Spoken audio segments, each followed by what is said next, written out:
During World War II, there was a food production technology so effective that agricultural corporations spent decades trying to erase it from public memory. Not because it didn't work, but because it worked too well. Families across Europe were harvesting fresh lettuce in the middle of winter, growing spinach when temperatures dropped below freezing, pulling carrots from frozen ground in January. And they were doing it without greenhouses, without heating systems, without any equipment that required electricity or fuel. By 1944, over 70% of civilian gardens in occupied territories were using these methods. Victory gardens weren't just summer projects. They were year-round food sources that kept families alive when supply chains collapsed and rationing became starvation. But the moment the war ended, something strange happened. Agricultural extension offices stopped teaching these techniques. Seed catalogs removed winter varieties, and gardening manuals were rewritten to focus exclusively on spring and summer growing. Within 20 years, the knowledge had almost completely disappeared. Why? Because if people realized they could grow fresh food 12 months a year using nothing but salvaged materials and basic construction, the entire commercial agriculture system would lose control.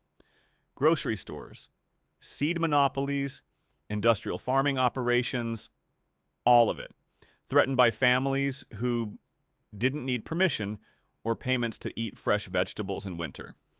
Today, you're told that fresh greens in January require heated greenhouses, expensive equipment, or shipments from thousands of miles away. But during the war, ordinary people proved otherwise. They built systems so efficient, so perfectly designed, that modern technology still can't match their results. In this video, we're uncovering 15 World War II cold frame methods that were deliberately buried after the war ended, methods that still harvest greens in the dead of winter, methods that cost almost nothing to build and require zero ongoing expenses, and most importantly, methods that can free you from depending on grocery stores that control your food supply. By the end, you'll know exactly how they did it, why it was hidden, and how to grow fresh food every single month of the year. Number 1, the double wall insulation design. The fundamental principle of World War II cold frames wasn't heat generation, it was heat retention. And the most effective method discovered during the war was the double wall construction that trapped dead air between two layers of material. The design was simple but precisely engineered. Soldiers and civilians built two wooden frames, one nested inside the other, with a gap of exactly 3 to 4 inches between them. This gap wasn't filled. It was left as an air pocket, creating what modern engineers call a thermal break.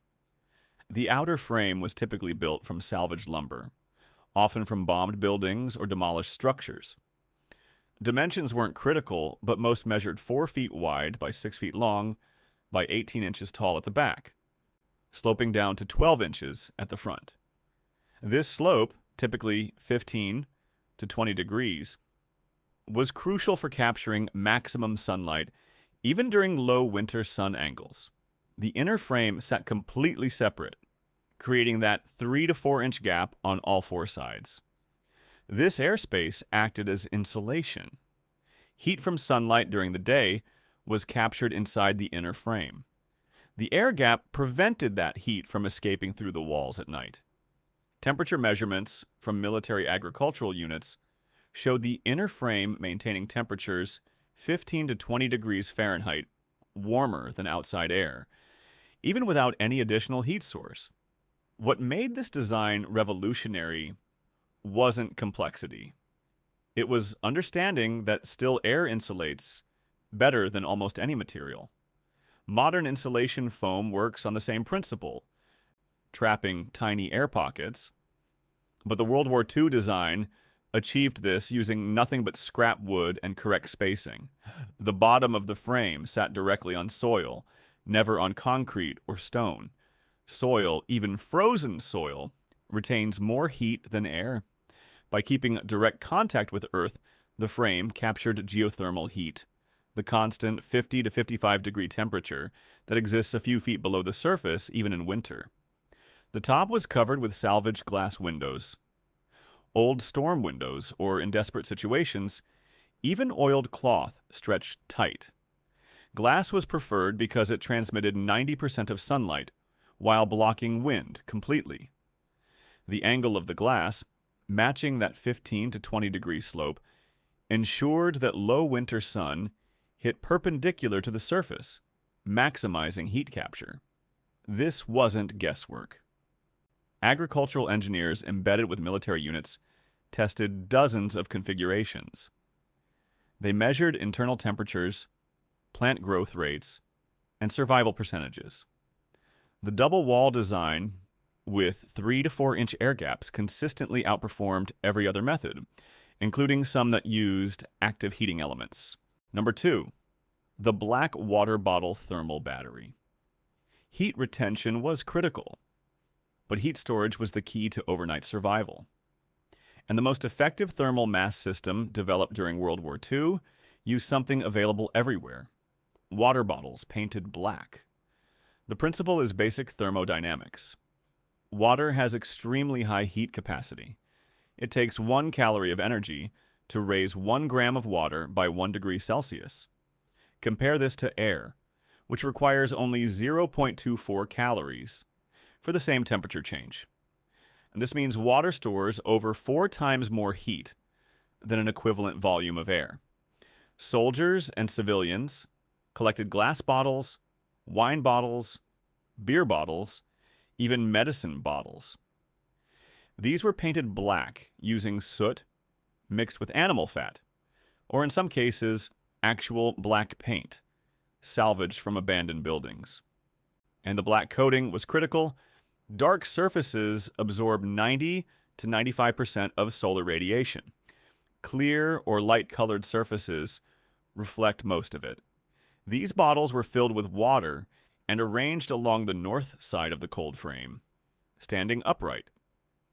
A typical 4 by 6 foot frame contained 15 to 20 bottles. During daylight hours, even weak winter sun heated the black bottles. The water inside absorbed and stored that heat. At night, when temperatures plummeted, the bottles slowly released stored heat. Water cooling from 70 degrees Fahrenheit to 50 degrees over 8 hours released substantial energy into the enclosed space. This was enough to prevent frost formation on plants and maintain temperatures above freezing, even when outside air dropped to 20 degrees or lower. The placement along the north side was intentional. This positioned the bottles behind the plants when viewed from the south-facing glass. They didn't shade the plants, but still absorbed maximum sunlight. And at night, they radiated heat forward, toward the plants, and the cold glass surface where heat loss was greatest. Military agricultural reports documented one cold frame in Belgium that maintained lettuce and spinach growth through January, when outside temperatures averaged 18 degrees Fahrenheit. The only heat source was 23 black painted wine bottles filled with water. No fuel, no electricity, just solar energy stored in water and released overnight. Modern greenhouse operators use similar systems with fancy names, like thermal mass water walls. But they're using the exact same physics that civilians figured out during World War II using trash and ingenuity. Number 3, the manure heat layer. Activation. Fresh manure generates heat through decomposition. This is basic organic chemistry. As bacteria break down organic matter, they release energy as heat. And during World War II, this biological heat source became one of the most reliable methods for extending growing seasons. The technique required specific layering and timing. First, a pit was dug approximately 12 inches deep within the cold frame footprint. This pit was filled with fresh horse, or cow manure mixed with straw or hay. Typically, a ratio of 3 parts manure to 1 part carbon material. The mixture was packed firmly, but not compressed so tightly that air couldn't penetrate. The manure layer was then covered with 4 to 6 inches of soil. This soil barrier prevented direct contact between plants and manure, which would burn roots while still allowing heat to transfer upward. Within 48 to 72 hours, the decomposition process raised the soil temperature to 65 to 75 degrees Fahrenheit. This heat persisted for 4 to 8 weeks, depending on manure quantity and outside temperatures. During this active period, seeds germinated and seedlings established strong root systems. By the time the manure heat declined, plants were mature enough to survive on solar heating alone. The timing was critical. Manure layers were installed in late October or early November, depending on location. This gave plants maximum benefit during the coldest part of winter. Some growers installed a second manure layer in late January, extending the heat boost into early spring. Fresh manure was essential. Aged or composted manure had already released most of its heat energy.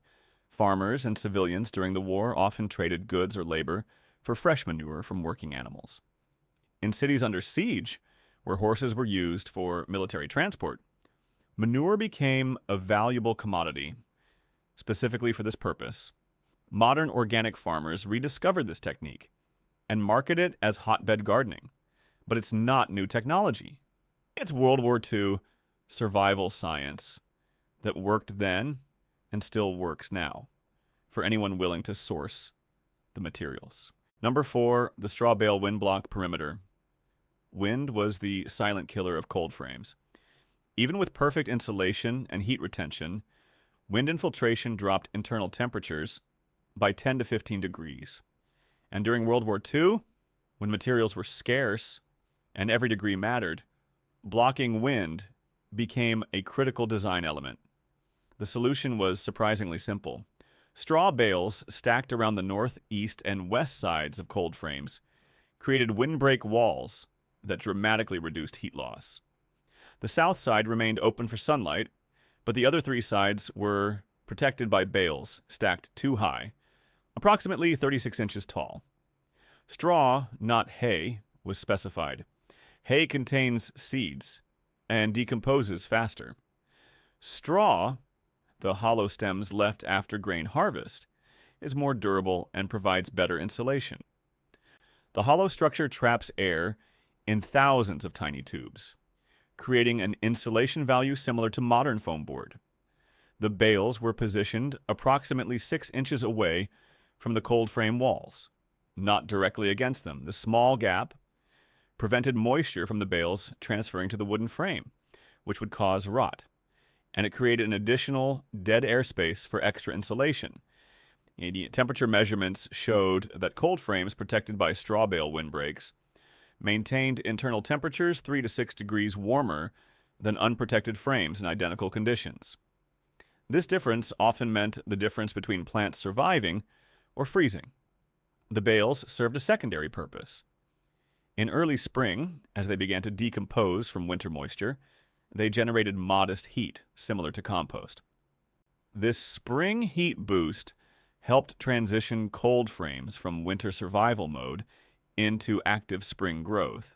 After one season, the weathered straw was broken apart and worked into garden soil as organic matter.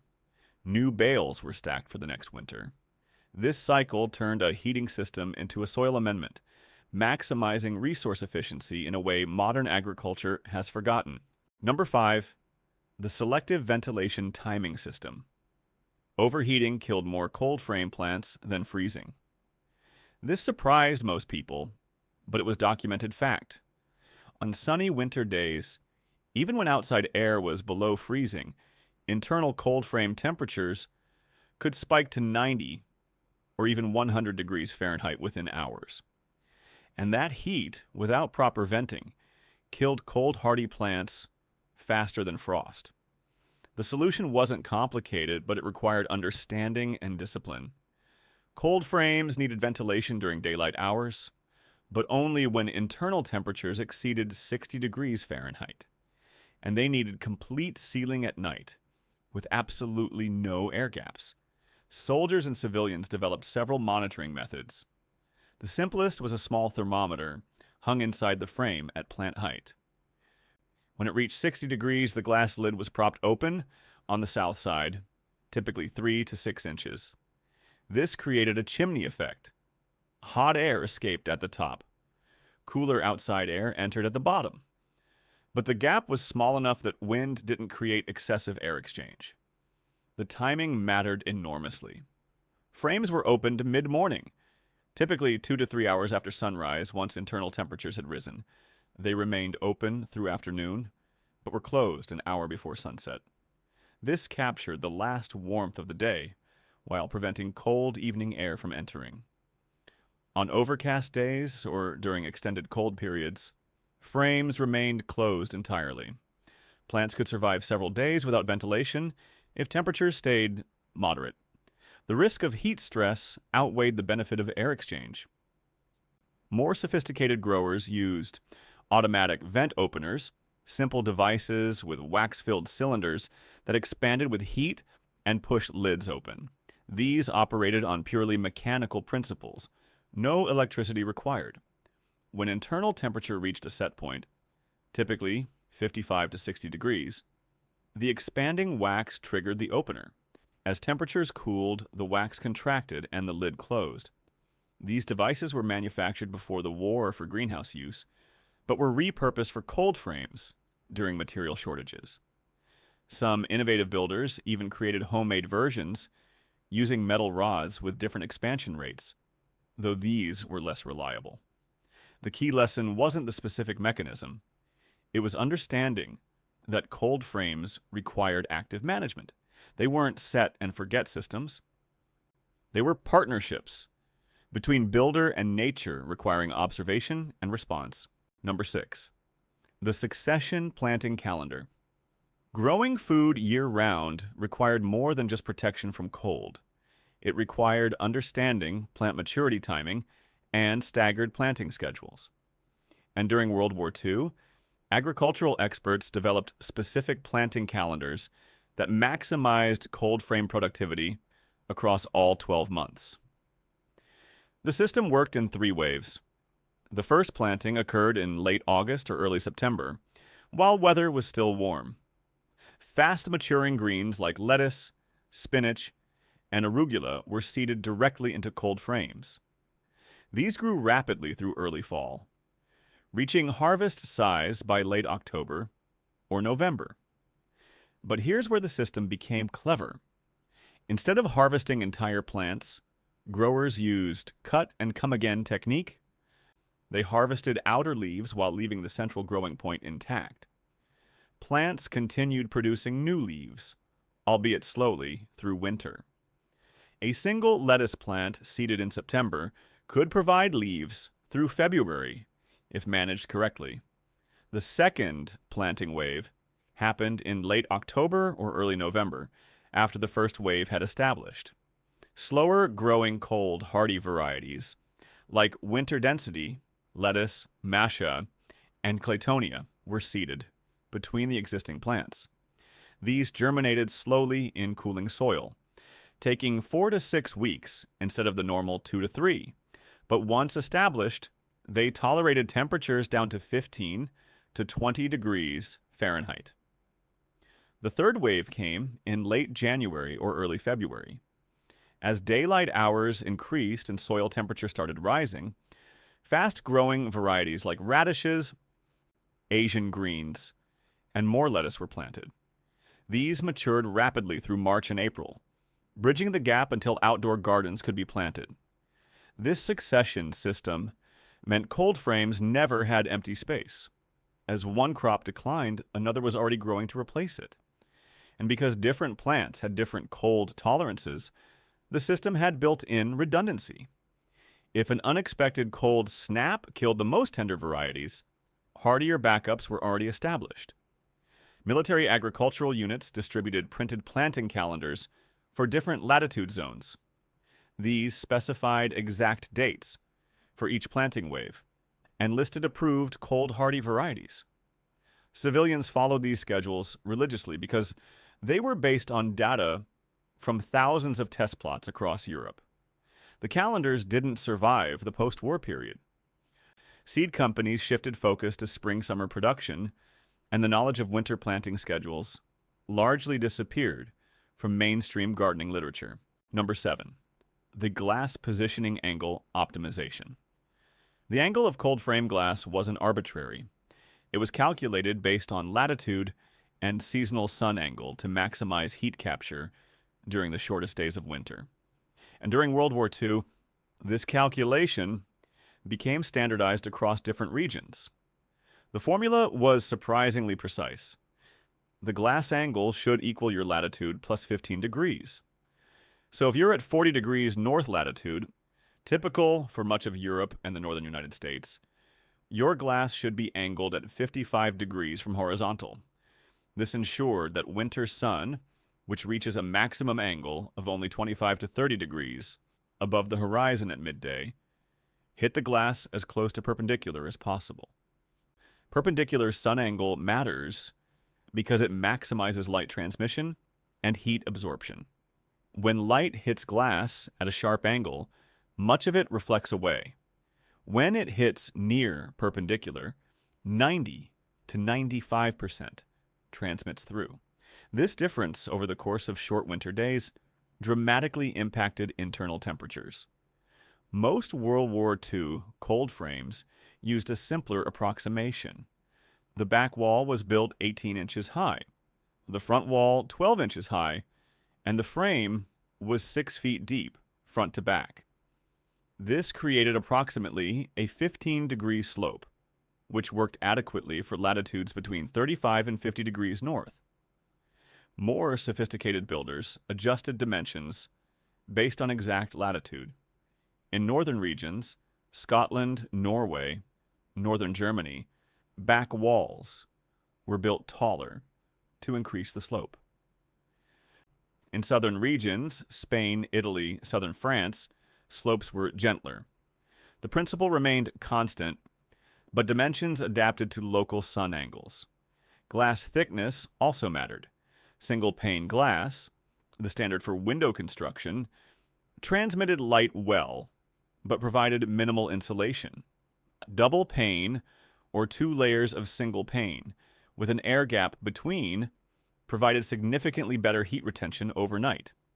The air gap, ideally ½ inch to 1 inch, created insulation without reducing light transmission substantially. Some builders used old storm windows, which were already double-paned. Others constructed frames that held 2 separate layers of glass with spacers between. The additional labor and materials were worthwhile because double glazing typically kept internal temperatures 5 to 8 degrees warmer through cold nights. So the glass positioning science wasn't rediscovered after the war, it was deliberately obscured.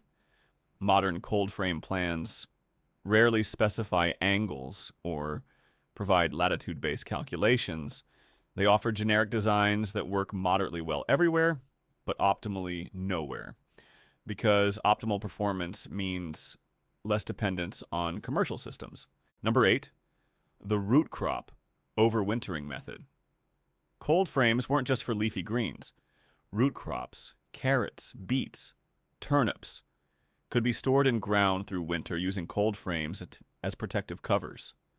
This eliminated the need for root cellars or other storage infrastructure while providing fresh harvest throughout cold months. The method started with proper timing.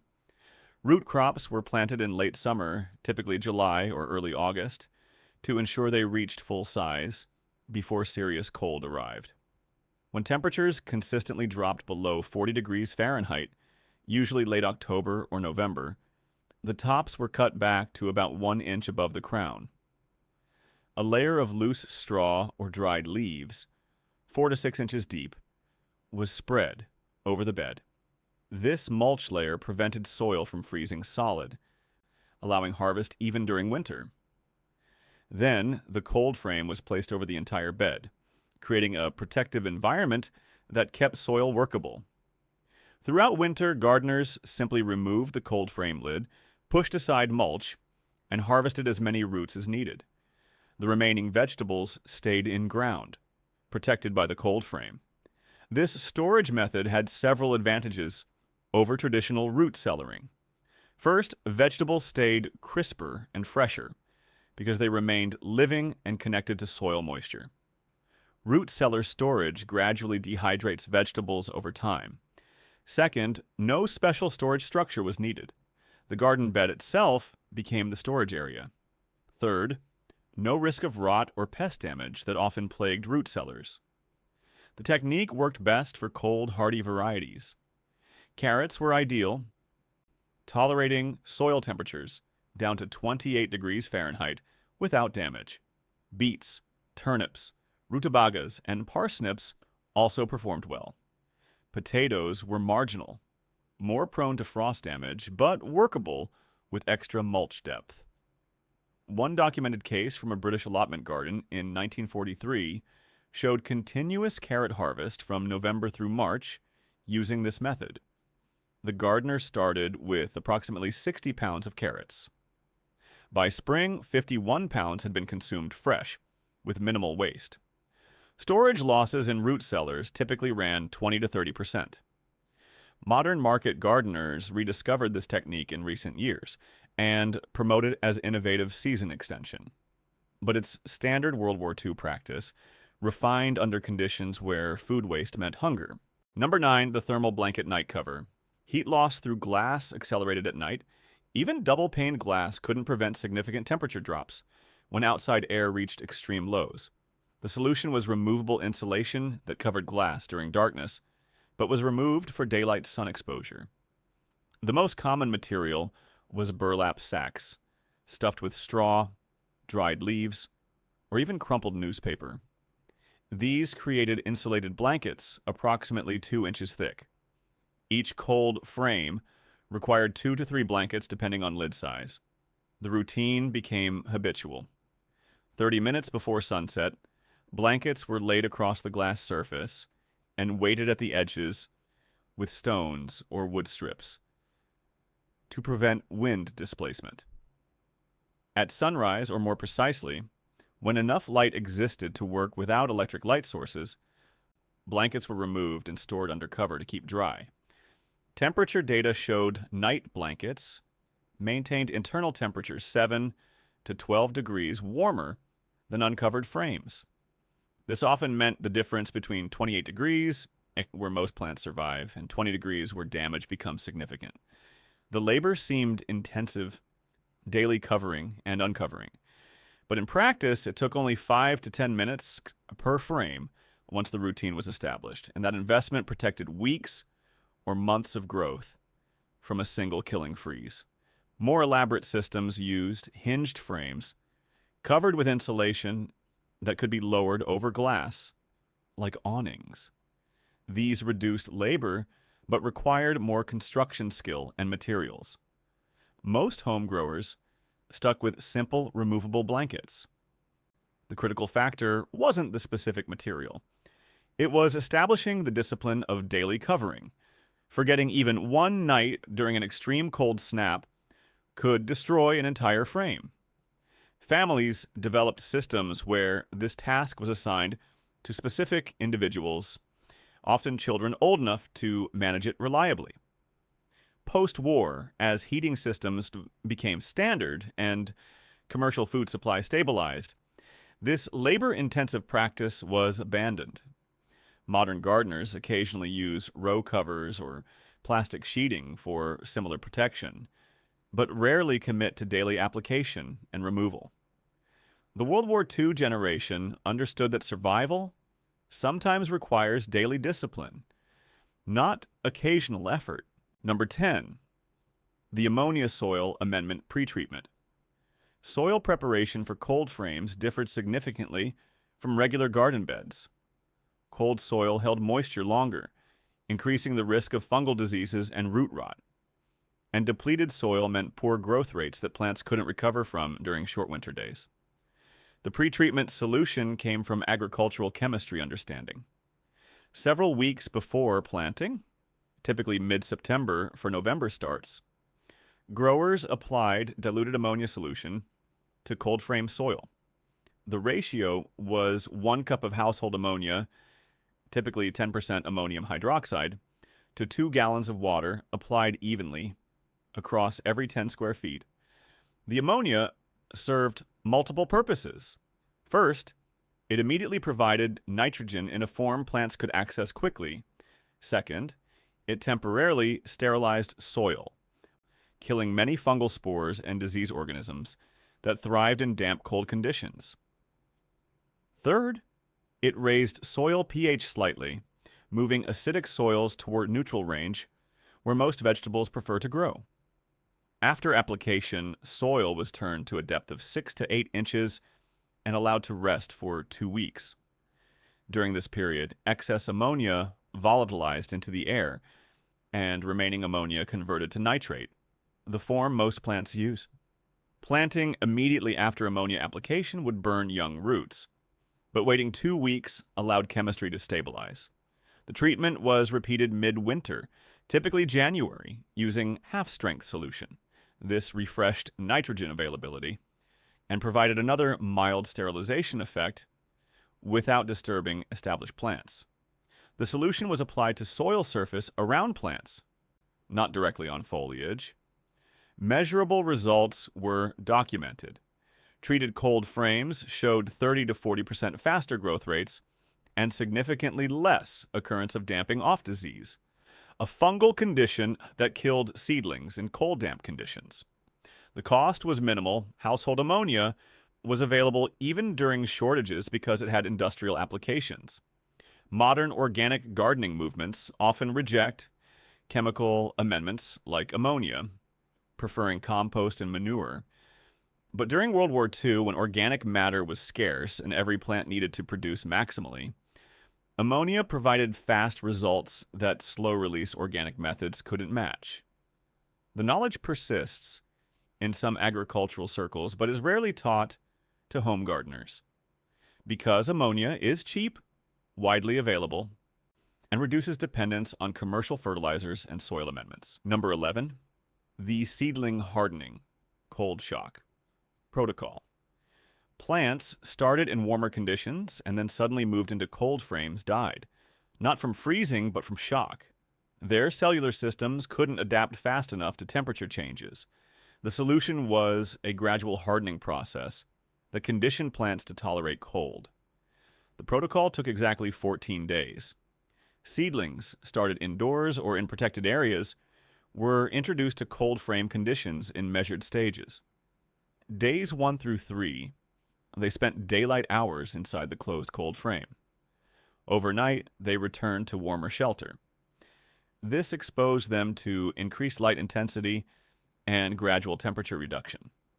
Days 4 through 6, seedlings remained in cold frames overnight, but frames were open during warmest part of day. This created temperature swings from approximately 40 degrees at night to 65 degrees during midday. Plants began adapting by producing more chlorophyll and thickening cell walls. Days 7 through 10, frames remained closed at night, and seedlings experienced their first exposure to temperatures in the low 30s. Damage at this stage was monitored closely. Any wilting or discoloration meant the process was progressing too quickly. Those plants returned to warmer conditions for additional days. Days 11 through 14 served as final testing. Seedlings experienced the full range of cold frame conditions, whatever the weather provided. By day 14, they either demonstrated cold tolerance or were culled. Weak plants didn't improve with more time. They consumed space better used by hardier specimens. This protocol was critical for warm season crops extended into fall, like lettuce varieties not naturally cold hardy. Without hardening, mortality rates exceeded 50%. With proper hardening, survival rates reached 90% or higher. The biological mechanism is understood now, but wasn't fully explained during the war. Cold exposure triggers plants to produce antifreeze compounds, primarily sugars and certain proteins that lower the freezing point of cellular water. This adaptation takes time, typically 10 to 14 days. Rushing the process overwhelms the plant's ability to produce these protective compounds. Modern gardeners often skip hardening or perform abbreviated versions, 2 to 3 days. Results are predictably poor, leading many to conclude cold frames don't work well. But the system works. User impatience fails, not the technology. Number 12. The companion planting microclimate strategy. Not all plants in a cold frame required identical conditions. Some tolerated deep cold better than others. And during World War II, growers developed companion planting arrangements that created microclimates within the frame, optimizing conditions for each variety. The tallest, most cold hardy plants, typically kale or winter lettuce, were planted along the north side of the frame. These served as windbreaks for shorter, more tender varieties planted in front. The arrangement created a graduated temperature zone, coldest at the north, warmest toward the south glass. Spinach, extremely cold tolerant, was often planted in the corners where cold air pooled. More temperature-sensitive varieties like Meche or Claytonia occupied center positions where heat retention was best.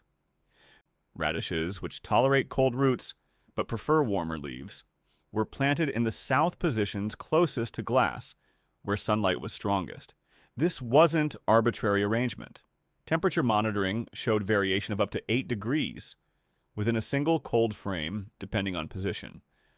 North corners might drop to 26 degrees overnight, while south center areas stayed at 34 degrees.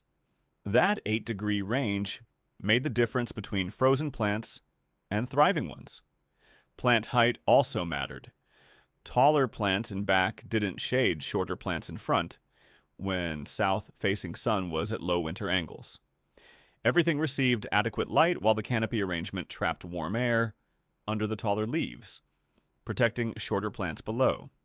Some growers added sacrificial plants, hardy varieties specifically positioned to protect more valuable crops. If unexpected severe cold arrived, the sacrificial plants took damage first, alerting growers to take additional protective measures before prized varieties suffered. The strategy required planning, not just random planting. Growers sketched layouts before seeding, considering mature plant heights, cold tolerance ratings, and position within the frame. This pre-planning maximized productivity per square foot. Modern garden design rarely accounts for such detailed microclimate engineering. Plants are positioned for convenience or aesthetics, not survival optimization. The World War II generation couldn't afford decorative thinking.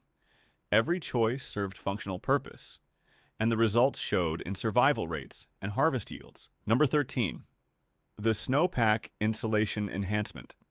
Snow covering cold frame glass seemed like a problem. It blocked sunlight and added weight to structures.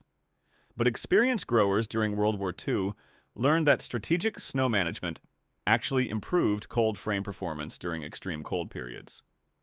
When temperatures dropped below 10 degrees Fahrenheit for extended periods, typically 3 days or longer, growers deliberately piled snow around the sides and back of cold frames.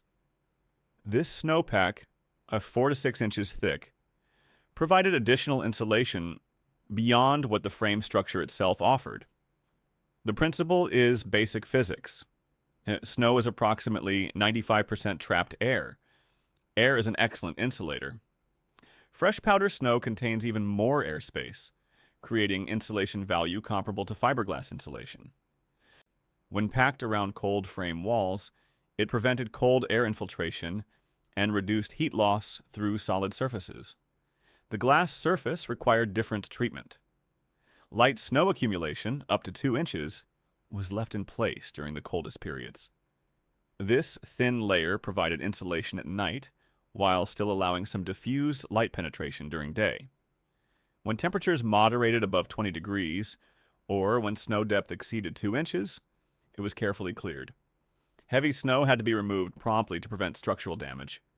But the timing of removal mattered.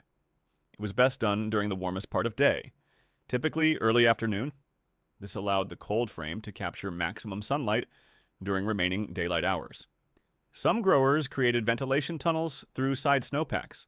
Small channels, approximately 2 inches wide, were carved from the frame ventilation points outward through the snow.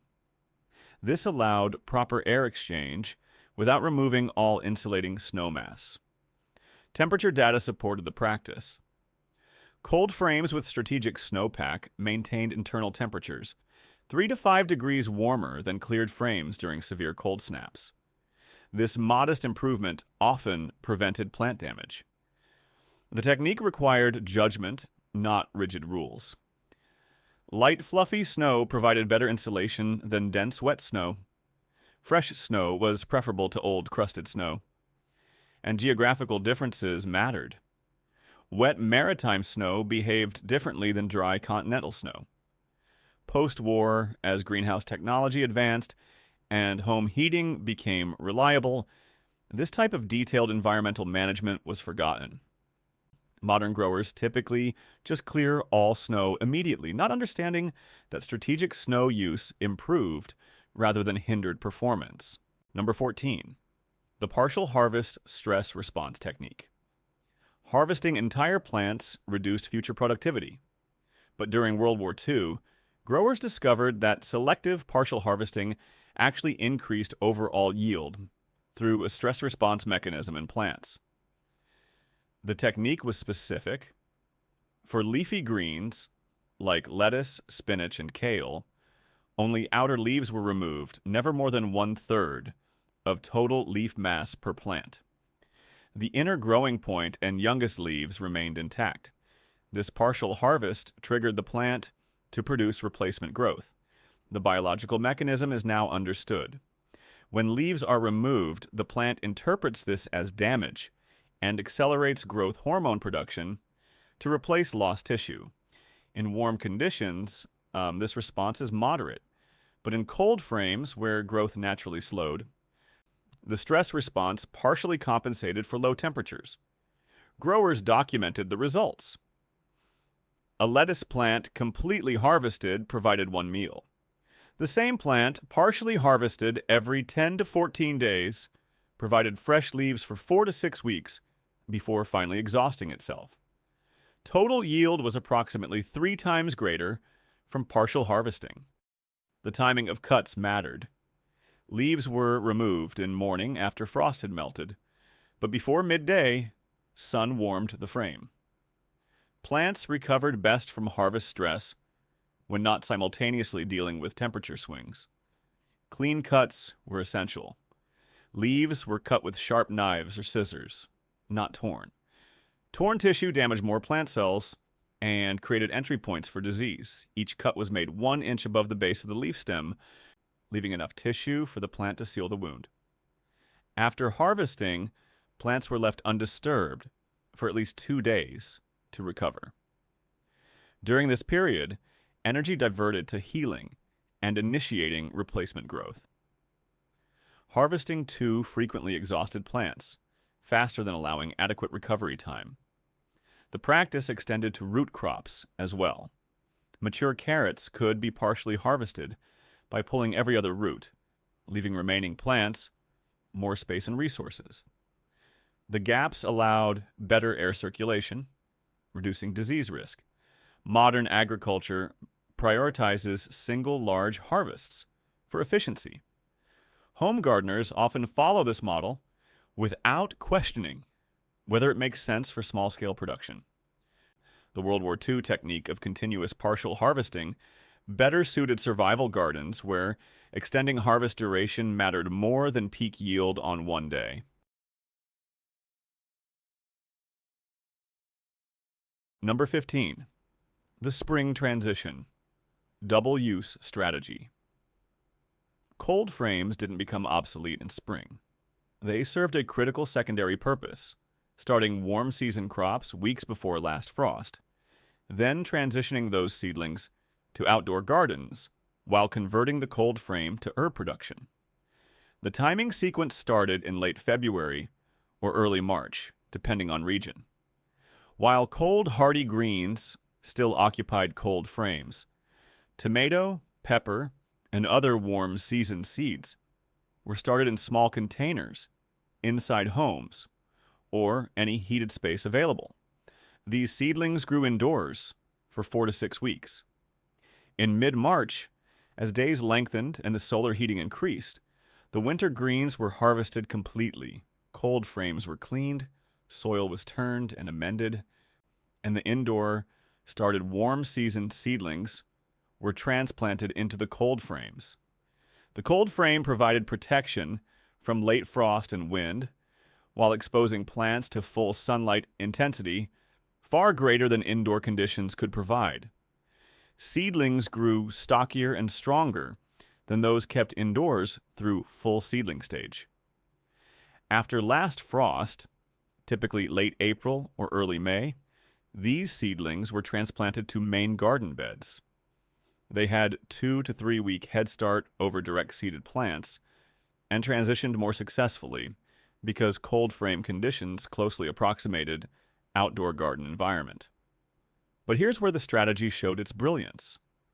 The now empty cold frame was immediately planted with basil, parsley, cilantro, and other herbs that appreciated extra warmth and protection during establishment. And these herbs grew rapidly in the warmed soil and protected environment. By late May or June, when herbs were well established, cold frame lids were propped open permanently or removed entirely, converting the structure into a raised bed. The herbs continued producing through summer, and in fall, the cycle began again with planting of winter greens. This double-use strategy meant cold frames provided value 12 months per year: spring seedling starting, summer herb production, fall and winter greens harvest. The initial construction investment amortized across multiple uses. Agricultural advisors during the war promoted this strategy heavily because it maximized resource efficiency. One structure, multiple functions, year-round productivity. It was systems thinking applied to food production, optimizing for total output rather than single crop specialization. Post-war suburban gardening culture largely abandoned year-round thinking. Gardens became spring-summer activities, inactive from fall through winter. The knowledge of continuous cycling and multiple use strategies faded from mainstream practice. They didn't survive with technology, they didn't wait for help, and they didn't have second chances. What they had was resourcefulness, ingenuity, and a deep understanding of how to work with nature when the systems they depended on collapsed. These weren't just gardening tricks, they were acts of quiet genius, forged in desperation, tested in silence, and passed down not through textbooks, but through the hands of those who refused to quit. Cold frames weren't hobbies during World War II. They were the difference between eating and starving. Today, we stand in a world that feels stable until it isn't. Supermarkets, supply chains, and fresh produce in January are luxuries we take for granted. But the truth is, they were never permanent. And when that moment comes, whether it's a breakdown, a blackout, or something we never saw coming, the people who remember these forgotten methods won't panic. They'll prepare, they'll adapt, and they'll survive. If you believe knowledge like this should never disappear, if you want to be ready, not dependent, if you respect the wisdom of those who lived through the worst, then you're exactly where you need to be. These 15 methods aren't historical curiosities. They're practical systems that work today exactly as they worked 80 years ago. Subscribe now and become part of the generation that remembers what the world tried to forget. Because when the grocery stores close and the supply chains break, you'll either know how to grow food year-round, or you'll learn what hunger really means.